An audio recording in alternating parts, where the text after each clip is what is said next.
ধন্যবাদ মাননীয় স্পিকার।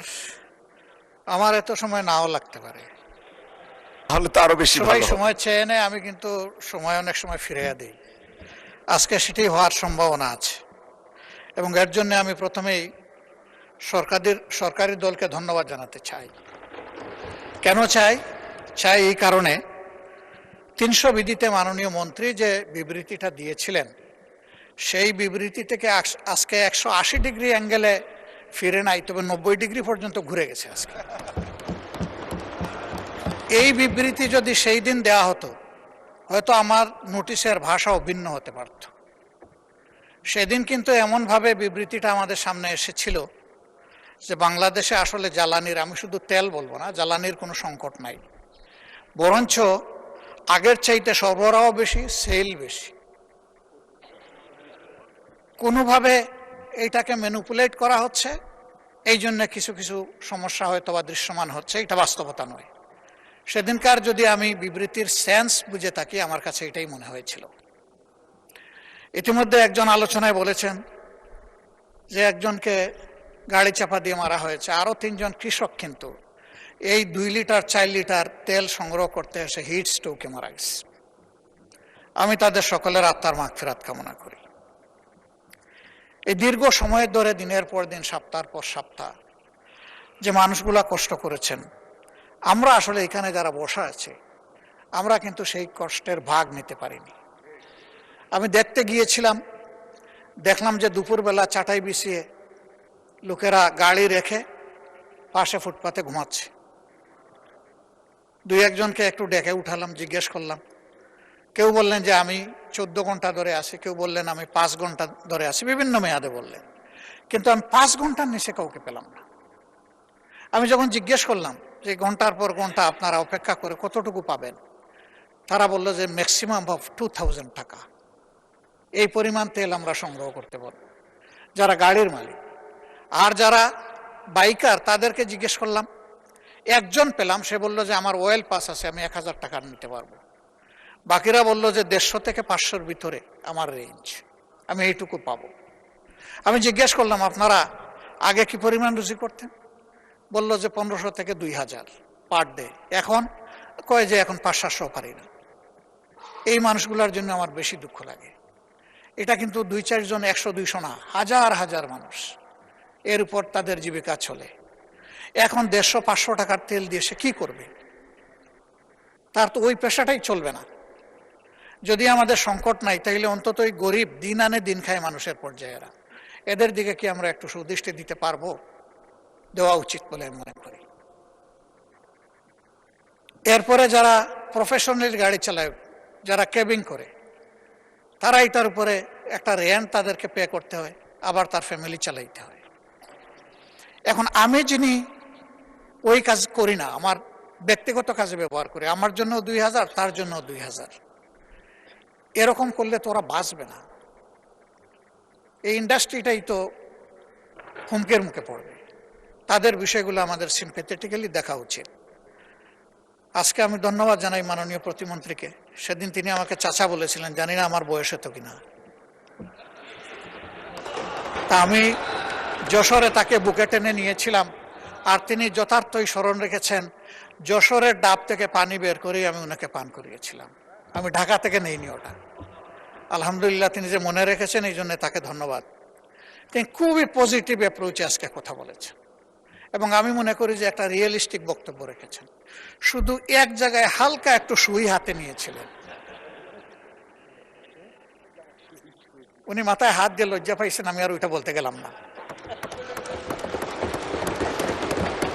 আসলে চালাক লোকেরা কি বলে, একটা কঠিন গালি দেওয়ার পরে বলে যে আমি গালি দেওয়া পছন্দ করি না। যেটা আমি পছন্দ করি না, এটা আমি করবই না। এই সংসদে আমরা প্রথম দিনই অনুরোধ করেছিলাম যে আমরা আসুন জনকল্যাণে কথা বলি, আমরা পরস্পরকে দোষারোপ কিংবা ক্যারেক্টার অ্যাসাসিনেশন, আইদার পার্টি ওর পার্সন, আমরা ওই দিকে না যাই। কিন্তু এখনো বন্ধ হয়নি। মাত্রা বোধহয় কিছু কমে এসেছে, ঠিক 8 মাত্রার ভূমিকম্প না, কিন্তু 4-5 মাত্রায় এখনো কিন্তু ভাইব্রেট করতেছে। এগুলো বন্ধ হওয়া উচিত। আমরা কনস্ট্রাকটিভ হই, সরকারি দলও কনস্ট্রাকটিভ হোক, আমরাও কনস্ট্রাকটিভ। সেইভাবে বিষয়গুলোকে আমরা রিজলভ করি এবং আমরা পারবো, কেন পারবো না? দুনিয়ার অনেক দেশই তো পারে, তো আমাদের না পারার কি আছে? আমরা এই পারার কালচারে যেতে চাই, না পারার কালচারে থাকতে চাই না। মাননীয় স্পিকার, এটা একটা ক্রাইসিস। আমরা আগেই বলেছি যে এটা আমাদের সরকারের তৈরি নয়, কিন্তু ডিমান্ড ম্যানেজমেন্টে বেশ কিছু প্রবলেম হয়েছে।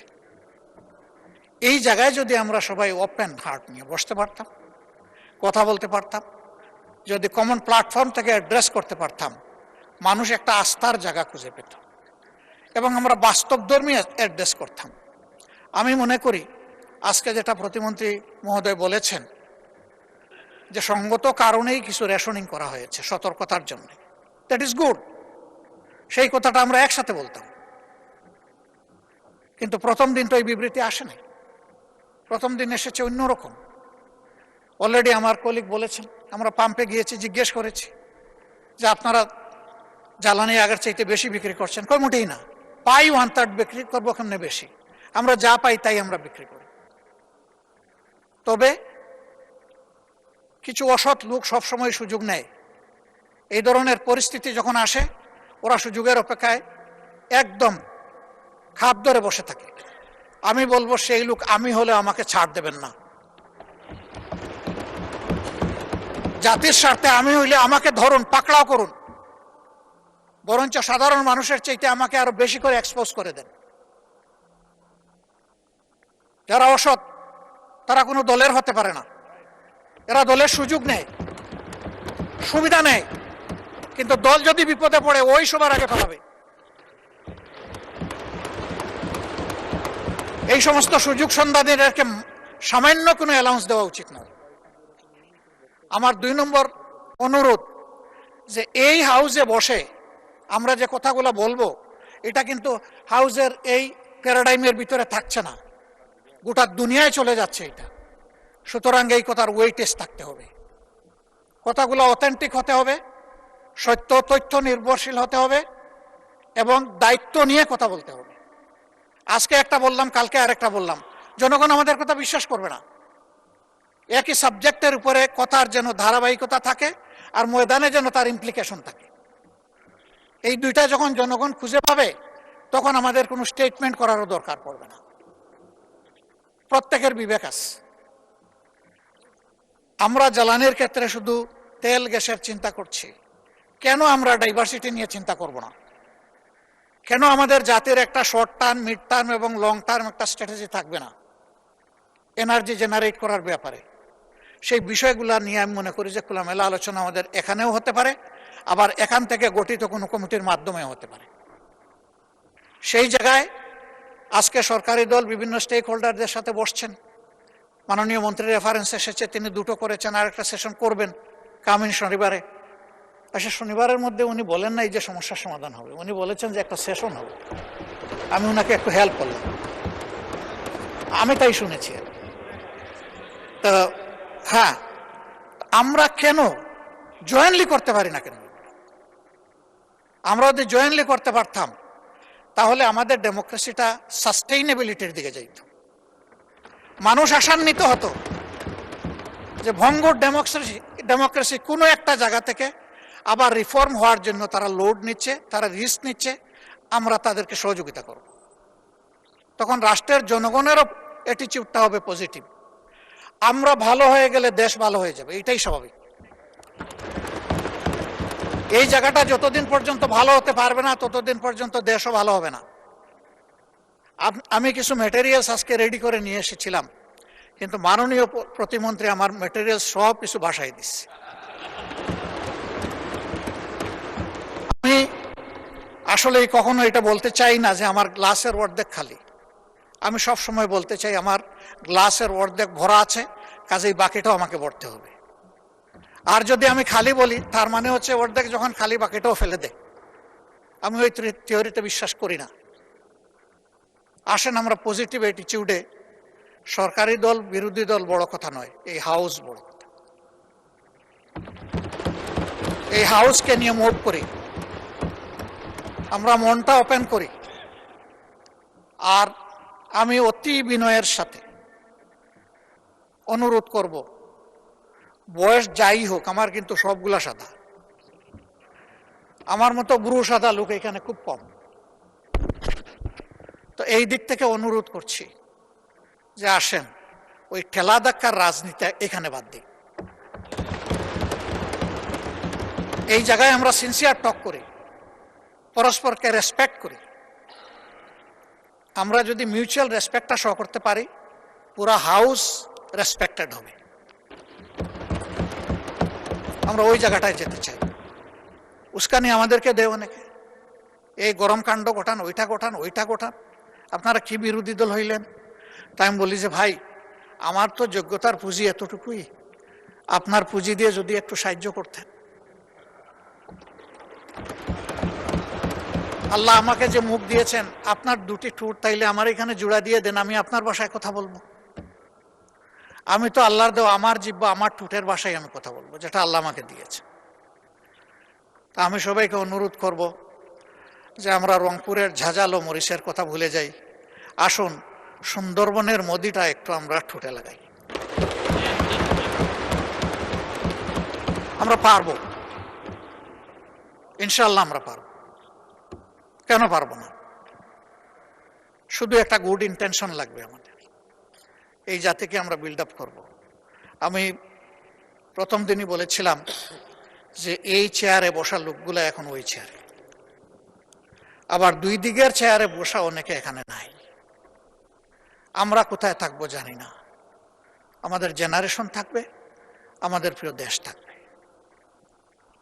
আসুন না একটা ভালো প্ল্যাটফর্ম দিয়ে যাই। এখন মরতে পারি, এই জায়গায় পড়ে যেতে পারি।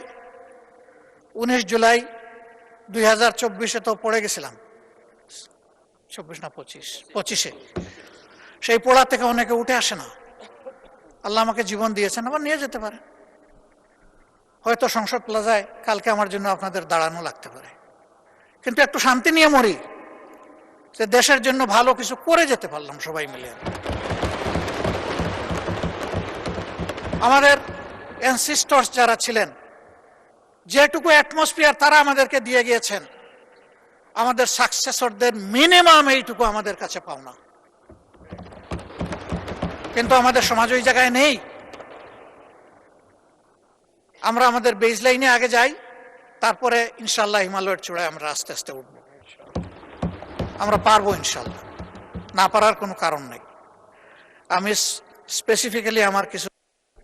জি, মাননীয় নেতা, আপনার বক্তব্য কন্টিনিউ করেন, সময় আরো বাড়িয়ে দেন 3 মিনিট দয়া করে। Thank you so much. আমি সরি, সময়ের দিকে খেয়াল করতে পারি না, এই জন্য আপনার কাছে মাপ চাচ্ছি। আমরা এই বিষয়টাকে টোটালি অ্যাড্রেস করার জন্য এবং একটা টোটাল সলিউশনের জন্য যদি সরকারি দল ফিল করেন যে আমরা একটা কমন কমিটি করব, আমরা সাড়া দেব ইনশাআল্লাহ। আমাদের কিছু প্রপোজাল আছে, আমরা আপনাদের হাতেই তুলে দেব, কারণ এক্সিকিউশন হবে আপনাদের মাধ্যমে।